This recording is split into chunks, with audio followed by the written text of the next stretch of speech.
Halo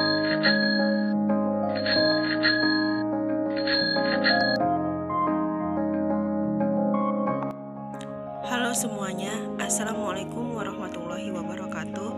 Perkenalkan, nama saya Nabila Amelia. Di video ini saya akan mempresentasikan hasil penelitian mini riset saya yang bertemakan perkembangan bakat kognitif dan bahasa yang berjudul mengatasi rasa takut dalam public speaking.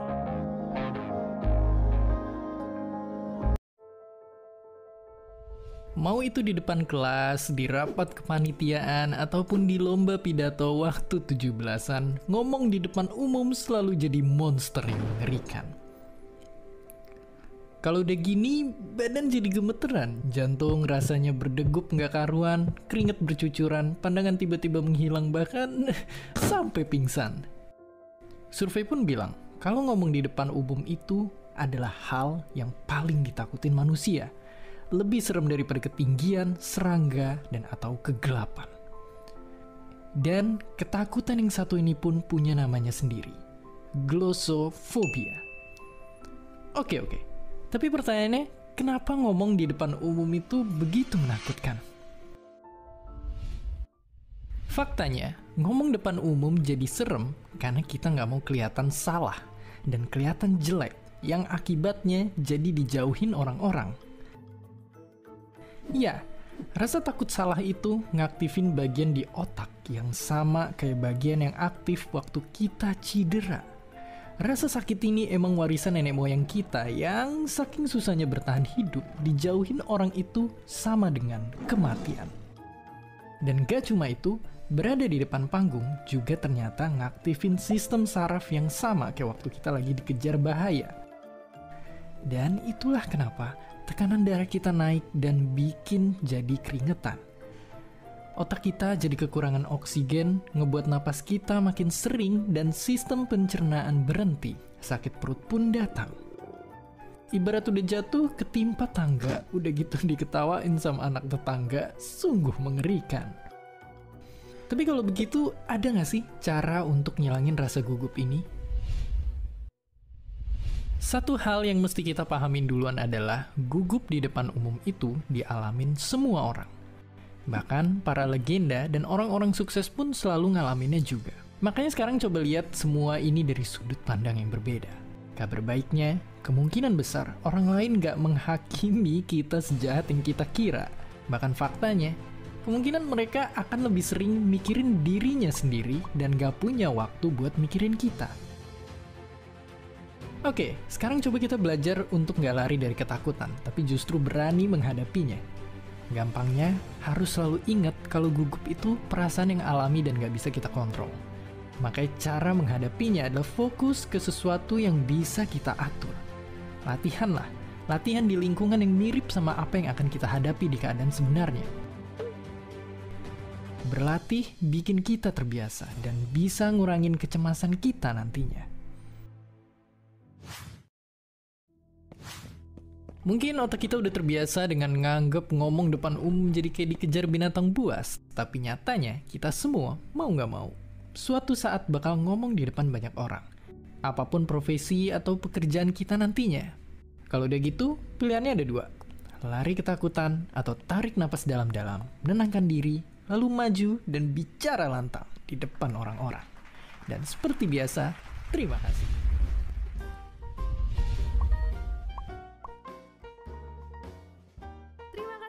Udah nonton Kok Bisa?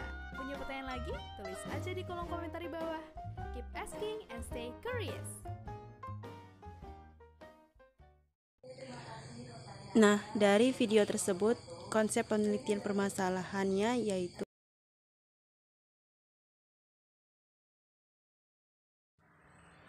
kebanyakan dari semua orang, khususnya pelajar, mahasiswa, dalam berpublic speaking telah menjadi monster atau momok yang sangat menakutkan. Presentasi merupakan salah satu bagian dari berpublic speaking.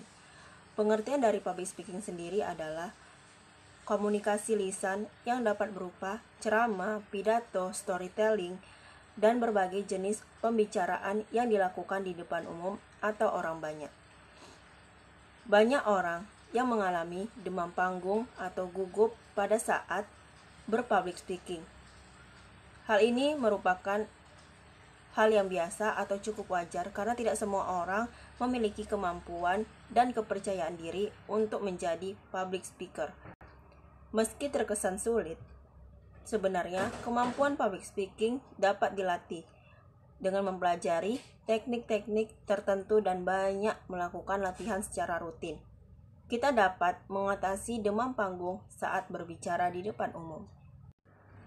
Adapun rumusan masalah dari penelitian ini. Yang pertama, mengapa kita merasa takut dan tidak percaya diri dalam public speaking?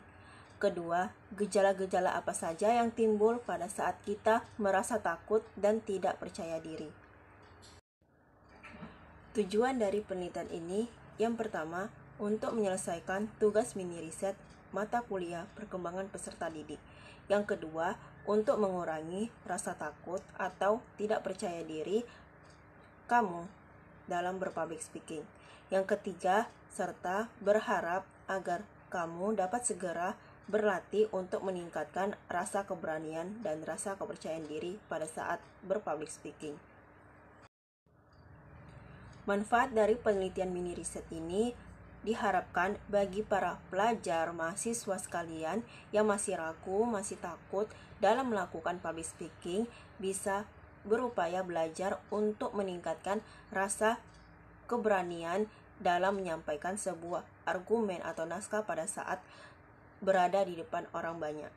Yang menyebabkan seseorang merasa takut atau merasa tidak percaya diri dalam berpublic speaking. Ingin selalu sukses dan takut gagal malah kadangkala membuat ketakutan itu semakin besar. Merasa diri tidak mampu untuk melakukan hal tersebut. Memiliki rasa takut dan merasa sendirian ketika berdiri di panggung dan semua mata melihat kepadanya. Hal ini terjadi karena adanya perasaan takut ketika banyak orang membicarakan dirinya atau pendapatnya. Perfeksionis baik, tetapi terlalu perfeksionis dan berharap terlalu banyak pada dirinya sendiri malah membuat efek negatif. Merasa tidak nyaman dan tidak percaya diri ketika berbicara di depan puluhan, ratusan, atau ribuan orang. Persiapan yang minim membuat rasa takut untuk berbicara di depan umum ini semakin menjadi-jadi. Menghindari stres ketika berbicara di depan umum. Takut tidak tahu apa yang harus dilakukan, apa yang harus dikatakan ketika berbicara di depan umum. Gejala-gejala yang timbul pada saat kita gugup, merasa takut dan tidak percaya diri pada saat berpublic speaking. Yang pertama, detak jantung semakin bergerak cepat. Yang kedua, lutut gemetar, sulit akan berdiri di podium. Yang ketiga, suara yang bergetar. Yang keempat, gelombang hawa panas atau perasaan seperti akan pingsan. Yang kelima, kejang perut, terkadang disertai perasaan mual. Yang keenam, hiperventilasi, yaitu kesulitan untuk bernafas. Yang ketujuh, mata berair. Seperti yang terdapat dalam buku Fitriana Utami Dewi mengenai public speaking, kunci sukses berbicara di depan publik, teori dan praktek 2013-100. Ada 8 cara untuk mengatasi rasa takut dan supaya lebih percaya diri pada saat kamu menjadi public speaker. Yang pertama, kuasai betul topik materi yang akan disampaikan. Yang kedua, kenali siapa pendengarnya, siapa audiensnya.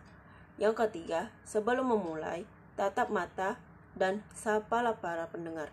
Yang keempat, pandai-pandai menggunakan bahasa tubuh dan berpenampilan secara yang tepat.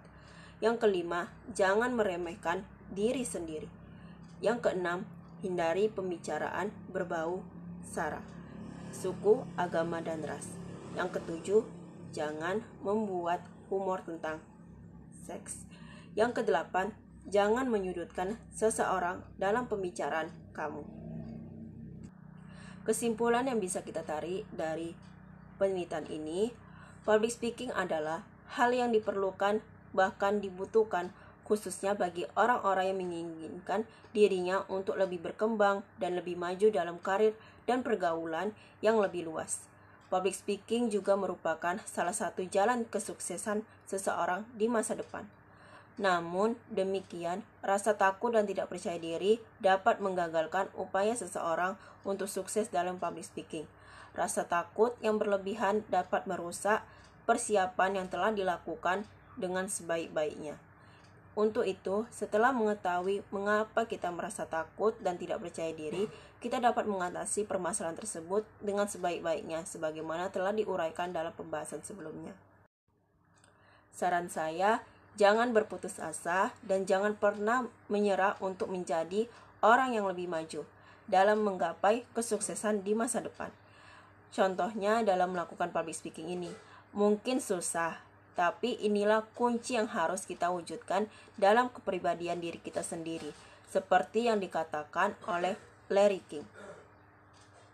Berbicara itu seperti bermain golf, mengendarai mobil, atau mengelola toko. Semakin sering melakukannya, semakin mahir Anda jadinya, dan semakin senang Anda melakukannya. Demikianlah hasil presentasi penelitian mini riset saya. Mohon maaf bila masih ada kesalahan-kesalahan kata atau kata-kata yang menyinggung perasaan Anda. Saya akhiri. Wabillahi taufiq wal hidayah. Wassalamualaikum warahmatullahi wabarakatuh. Thanks for watching this video. Jangan lupa untuk like dan subscribe this channel. Sampai jumpa.